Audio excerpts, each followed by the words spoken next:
Hi అండి. ఈరోజు video వచ్చేసి కొబ్బరి పచ్చడి చేసి చూపిస్తున్నాను. ఇంట్లో పచ్చి కొబ్బరి ఉంటే ఏం చేయాలో తోచకపోతే ఇంట్లో కాయగూరలు లేనప్పుడు ఇలా పచ్చి కొబ్బరితో పచ్చడి చేయండి. ఇంట్లో వాళ్ళందరూ లొట్టలేసుకుంటూ తింటారు. మీరు చేసే విధానం కాకుండా ఒక్కసారి నా స్టైల్‌లో ట్రై చేయండి. ఈ కొబ్బరి పచ్చడి ఇంట్లో అందరికీ నచ్చుతది. వేడి వేడి అన్నంలో కొంచెం నెయ్యి వేసుకొని కలుపుకొని తినండి. అన్నం మొత్తం లాగించేస్తారు. ఇలా అన్నంలోకి, టిఫిన్‌లోకి కూడా చాలా బావుంటదండి. దోస, ఇడ్లీలోకి కూడా కాంబినేషన్‌గా తీసుకోవచ్చు. ఈ పచ్చి కొబ్బరితో పచ్చడి ఎలా చేయాలో ఒకసారి చూద్దాం రండి. ఇప్పుడు స్టవ్ ఆన్ చేసి ఇలా పాన్ పెట్టుకున్నాక 2 స్పూన్లు ఆయిల్ వేసుకోండి. ఆయిల్ హీట్ అయ్యాక హాఫ్ టీ స్పూన్ జీలకర్ర, 1 స్పూన్ మినపగుళ్ళు వేసుకోవాలి. నేనైతే ఇప్పుడు ఇందులో పచ్చి శనగపప్పు వేయట్లేదండి. ఎలాగో తాలింపులో వేసుకుంటాం కదా! మీరు కావాలనుకుంటే వేసుకోవచ్చు. 1 స్పూన్ ధనియాలు వేసుకోండి. జీలకర్ర, మినపగుళ్ళు, ధనియాలు వేసుకొని దోరగా ఫ్రై చేసుకోవాలి. చూడండి ఇలా ఫ్రై చేసుకున్నాం కదా! ఇప్పుడు ఇందులో పచ్చిమిర్చి వేసుకోవాలి. నేనైతే ఒక 12 వరకు తీసుకున్నాను. మీరు కారం ఎంత తింటారో చూసుకొని పచ్చిమిర్చి యాడ్ చేసుకోవాలి. డైరెక్ట్‌గా వేయకుండా ఇలా కట్ చేసుకొని వేసుకోండి. పచ్చిమిర్చి వేసి ఇలా ఫ్రై చేసుకున్నాక ఇప్పుడు పచ్చి కొబ్బరి వేసుకోవాలి. నేనైతే ఒకటి మీడియం సైజ్ కొబ్బరికాయ తీసుకున్నానండి. మొత్తం ఇలా కట్ చేసుకొని వేసుకోవాలి. పచ్చిమిర్చి ఒక 50% ఫ్రై చేసుకున్నాకే అప్పుడు పచ్చి కొబ్బరి వేసుకోవాలి. పచ్చి కొబ్బరి వేసుకొని ఒక 2 నిమిషాలు ఫ్రై చేసుకోండి. ఇప్పుడు ఇందులో కొంచెం కొత్తిమీర వేసుకోండి. మెయిన్‌గా కొబ్బరి పచ్చడి మీకు టేస్ట్ రావాలంటే కొత్తిమీర కంపల్సరీ వేయండి. కొత్తిమీర ఫ్లేవర్ బా వస్తది. టేస్ట్ కూడా చాలా బావుంటది. చిన్న నిమ్మకాయ సైజ్ అంతా చింతపండు వేసుకోవాలి. కొత్తిమీరి, చింతపండు వేసుకొని ఒకసారి ఫ్రై చేసుకోండి. చూసారు కదా వీడియోలో చూపిస్తున్నట్టు ఇలా కంప్లీట్‌గా ఫ్రై చేసుకోవాలి. ఇప్పుడు ఇంకా వెంటనే స్టవ్ ఆఫ్ చేసుకోండి. మొత్తం చల్లారాక అప్పుడు మిక్సీ జార్‌లో వేసుకోవాలి.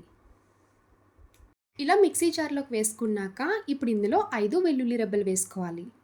మీ టేస్ట్‌కి తగ్గ ఉప్పు వేసుకొని ఒక 2 స్పూన్లు వాటర్ యాడ్ చేసుకోండి.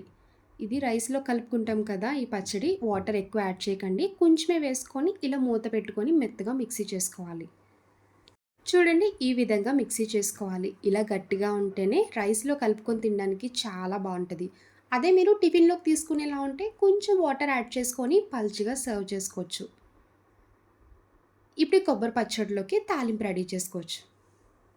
ఇప్పుడు తాలింపు వేసుకోవడానికి స్టవ్ ఆన్ చేసి ఇలా పాన్ పెట్టుకున్నాక ఒక స్పూన్ ఆయిల్ వేసుకోండి. ఆయిల్ హీట్ అయ్యాక ఆవాలు, జీలకర్ర, శనగపప్పు, మినపప్పు, ఎండుమిరపకాయలు, కొంచెం కరివేపాకు వేసుకొని ఇంగువ వేసుకున్నాక ఫ్రై చేసుకోవాలి. ఇంట్లో పూజలు చేసుకున్నప్పుడు కొబ్బరి చెక్కలు మిగిలిపోతూ ఉంటాయి కదండీ! ఎప్పుడు స్వీట్సే కాకుండా ఇలా కొబ్బరి పచ్చడి కూడా చేసుకోండి. మార్నింగ్ టిఫిన్‌లోకి వేసుకోవచ్చు. ఆఫ్టర్‌నూన్ లంచ్‌లోకి కూడా వేసుకొని తృప్తిగా కడుపు నిండా హాయిగా తినొచ్చు.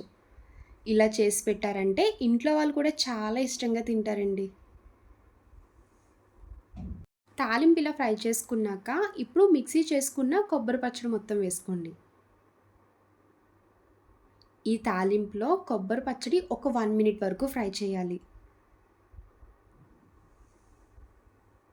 చూడండి ఈ విధంగా రెడీ చేసుకోవాలి. మిక్సీ చేసుకున్నప్పుడు వాటర్ యాడ్ చేసుకున్నాం కదండీ! ఇలా తాలింపులో ఫ్రై చేయడం వల్ల తడి లాంటిదేమన్నా ఉన్నా కూడా పోతది.